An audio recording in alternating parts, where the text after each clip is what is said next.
ગુજરાતી ટૂંકી વાર્તા મહેનતનું ફળ। એક ગામમાં રવજી ખેડૂત રહેતો હતો। તેના ખેતરની બાજુમાં જ તેનું મકાન હતું। રવજી બહુ વૃદ્ધ થઈ ગયો હતો એટલે ખેતી કરી શકતો ન હતો। આથી ખેતર ઉજળ થઈ ગયું હતું। તેનો યુવાન દીકરો રઘુ ખૂબ આળસુ હતો। એ ખેતરમાં કંઈ કામ ન કરતો। એ પોતાની ગાયનું થોડું દૂધ વેચીને ઘર ચલાવતો। આથી પૈસાની ખૂબ તકલીફ પડતી। ખેતરમાં ખૂબ મહેનત કરવી પડે તેમ હતી, પણ રઘુ મહેનત કરવા માગતો ન હતો। એકવાર ગામમાં એક સાધુ મહારાજ આવ્યા। રવજી ખેડૂતે એમને પોતાને ઘરે તેડાવ્યા। એને આશા હતી કે પોતાના દીકરાને જો સાધુ મહારાજના આશીર્વાદ મળે તો એનામાં સદબુદ્ધિ આવશે અને કંઈક મહેનત કરશે। રઘુની પત્ની અને માએ સાધુ મહારાજનું સ્વાગત કર્યું, પ્રેમથી ભોજન કરાવ્યું। રઘુ દૂધ વેચવા ગયો હતો। રવજી ખેડૂતે મહારાજને કહ્યું, આવડું મોટું ખેતર છે, છતાં મારો જુવાન જોત દીકરો ખેતી કામ કરતો નથી। તેની આળસ ઓછી થાય અને ખેતી કામમાં પૂરેપૂરી મહેનત કરે એવો કોઈક ઉપાય બતાવો મહારાજ। સાધુ મહારાજે કહ્યું, તારો પુત્ર આવે એટલે ઉપાય બતાવું। થોડા સમય પછી રઘુ આવ્યો। એ સાધુ મહારાજને પગે લાગ્યો। સાધુ મહારાજે આશીર્વાદ આપતા કહ્યું, તું ખૂબ જ ધનવાન બનવાનો છે।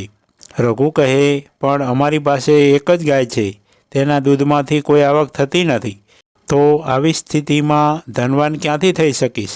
સાધુ મહારાજ આંખો બંધ કરીને ધ્યાનમાં બેઠા।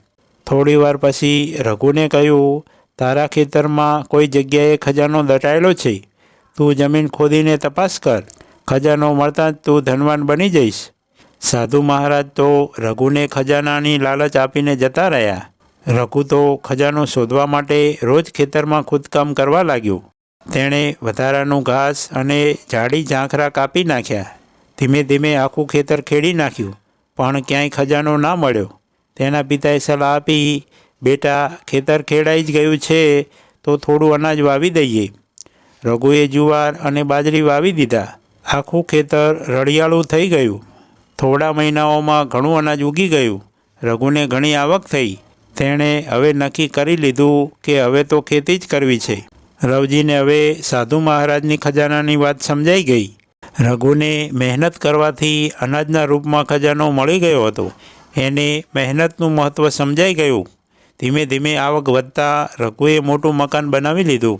3-4 ગાય અને ભેંસ પણ ખરીદી લીધા। એ ખરેખર ધનવાન બન્યો। આ એની મહેનતનું ફળ હતું। રઘુ આજે સાધુ મહારાજના ખજાના જેવી કિંમતી વાતનું સ્મરણ કરે છે અને ભરપૂર મહેનત કરે છે। મિત્રો, આવી દરરોજ નવી વાર્તા સાંભળવા માટે સબસ્ક્રાઈબ કરો મારી ચેનલને। ધન્યવાદ।